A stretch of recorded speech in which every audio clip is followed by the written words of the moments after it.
코인 시장을 보다 보면 참 이상한 현상 하나를 발견하게 됩니다. 바로 비트코인이 10%만 떨어져도 알트코인들은 20%, 30%씩 무너지는 경우가 많다는 점이죠. 아니, 똑같이 암호화폐인데 왜 비트코인이 하락할 때 알트코인들은 훨씬 더 큰 충격을 받는 걸까요? 어느 정도는 감이 오실 텐데 오늘은 이 현상이 왜 일어났는지 간단하게 짚어보겠습니다.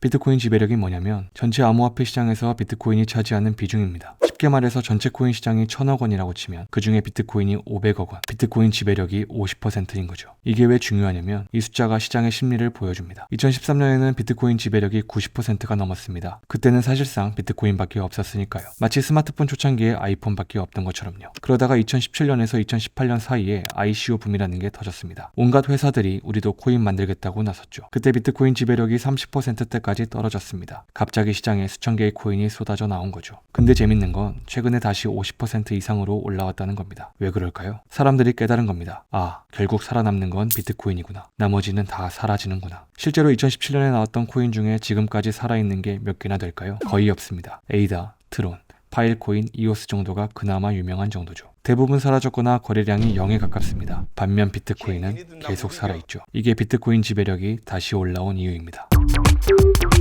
이제 본격적으로 왜 알트코인이 더 떨어지는지 알아보겠습니다. 첫 번째는 상관관계라는 함정입니다. 평소에 비트코인과 알트코인은 각자 다른 이유로 움직입니다. 어떤 알트코인은 새로운 기술을 발표하면서 오르고 어떤 건 파트너십 맺으면서 오르고 제각각이죠. 이때 상관관계는 0.4에서 0.6 정도입니다. 완전히 따로 노는 건 아니지만 그렇다고 똑같이 움직이는 것도 아니라는 거죠. 그런데 시장에 큰 충격이 오면 어떻게 될까요? 갑자기 상관관계가 0.9까지 치솟습니다. 거의 일신동체가 되는 거죠. 왜 이런 일이 벌어질까요? 그건 바로 공포 때문입니다. 시장이 무너지기 시작하면 사람들이 뭘 가리지 않고 다 팔죠. 좋은 프로젝트고 나쁜 프로젝트고 상관없이요. 일단 현금화하고 보자는 거죠. 근데 왜 알트코인이 더 떨어질까요? 여기서 중요한 게 기관 투자자와 개인 투자자의 차이입니다. 비트코인은 기관 투자자 비중이 높습니다. 테슬라, 마이크로 스트래티지 같은 큰 회사들이 비트코인을 많이 갖고 있죠. 이런 기관들은 쉽게 안 팝니다. 장기 전략을 갖고 있거든요. 반면 알트코인은 개인 투자자 비중이 압도적으로 높습니다. 개인들은 공포에 약하죠. 조금만 떨어져도 무서워서 팔아버립니다. 그래서 하락폭이 더 큰 거예요. 이 불씨에 기름을 붓는 건 봇이나 알고리즘 거래입니다. 요즘 많은 거래가 자동화되어 있거든요. 이 봇들은 비트코인이 일정 수준 떨어지면 자동으로 알트코인을 팔도록 프로그래밍 되어 있습니다. 리스크 관리 차원에서요. 그래서 비트코인 떨어지면 알트코인 매도가 자동으로 쏟아지는 겁니다. 두 번째 이유는 베타 값이라는 게 있습니다. 베타가 뭐냐면 얼마나 민감하게 반응하는지를 나타내는 숫자입니다. 쉽게 설명하면 이런 거죠. 바다에 파도가 치면 큰 유람선은 조금 흔들리는데 작은 보트는 엄청 출렁거리잖아요. 같은 파도인데도 배 크기에 따라 흔들리는 정도가 완전히 다르죠. 이 흔들리는 정도가 베타라고 합니다. 비트코인은 시장에서 제일 큰 유람선입니다. 그래서 베타를 1이라고 정해요. 근데 작은 알트코인들은 고무보트 수준이죠. 베타가 3이나 5까지 갑니다. 시장에 조금만 파도가 쳐도 뒤집어질 정도로 흔들리는 거죠. 왜 이런 차이가 날까요? 바로 시가총액 때문입니다. 비트코인 시가총액이 1000조 원이라고 치면 어떤 알트코인은 1조 원도 안 되죠. 똑같이 10억 원어치 매도 물량이 나왔다고 생각해보세요. 비트코인한테는 세 발의 피인데 작은 알트코인한테는 엄청난 충격이죠. 수영장에 돌 하나 던지는 거랑 세숫대야에 돌 하나 던지는 거랑 파장이 다르죠. 게다가 유동성 문제도 있어요. 비트코인은 하루 거래량이 수십조 원입니다. 언제든 사고 팔 수 있죠. 근데 작은 알트코인은 하루 거래량이 몇억 원밖에 안 되는 것도 있어요. 팔고 싶어도 살 사람이 없으면 어떻게 되나요? 가격을 낮춰서라도 팔아야 되잖아요. 그래서 더 폭락하는 겁니다.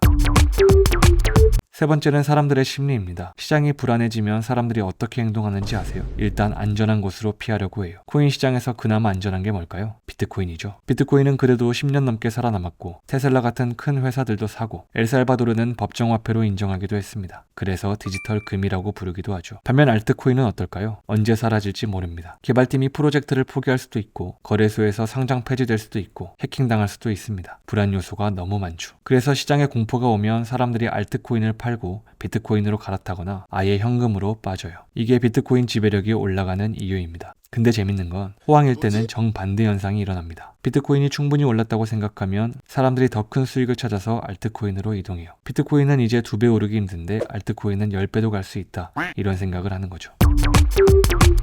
네 번째는 정말 무서운 건데 청산 연쇄 반응이라는 게 있어요. 요즘 많은 사람들이 레버리지라는 걸 씁니다. 쉽게 말해서 빚내서 코인 사는 거예요. 10만원 갖고 100만원어치 사는 거죠. 이렇게 하면 오를 때는 수익이 10배가 되지만 떨어지면 순식간에 다 날려요. 비트코인이 떨어지기 시작하면 어떤 일이 벌어지는지 설명해 드리겠습니다. 먼저 레버리지 높게 쓴 사람들이 강제 청산을 당합니다. 청산되면 자동으로 매도 주문이 나가죠. 그럼 가격이 더 떨어집니다. 가격이 더 떨어지면 또 다른 사람들이 청산을 당합니다. 이게 계속 반복되는 거예요. 도미노 본 적 있으세요? 하나 넘어지면 연쇄적으로 다 넘어가잖아요. 청산 연쇄 반응이 딱 그거입니다. 근데 알트코인은 더 심하죠. 왜냐면 알트코인은 변동성이 크니까 레버리지 쓰는 사람이 더 많거든요. 그리고 유동성이 부족해서 청산 매도가 나오면 가격이 더 크게 떨어집니다. 실제로 2021년 5월에 이런 일이 있었습니다. 비트코인이 하루 만에 30% 떨어졌는데 청산 금액만 10조 원이 넘었죠. 그중 대부분이 알트코인이었어요. 더 큰 문제는 디파이라고 하는 탈중앙화 금융입니다. 여기서는 코인을 담보로 돈을 빌릴 수가 있거든요. 근데 담보 가치가 떨어지면 자동으로 청산됩니다. 이것도 연쇄 반응을 일으키죠.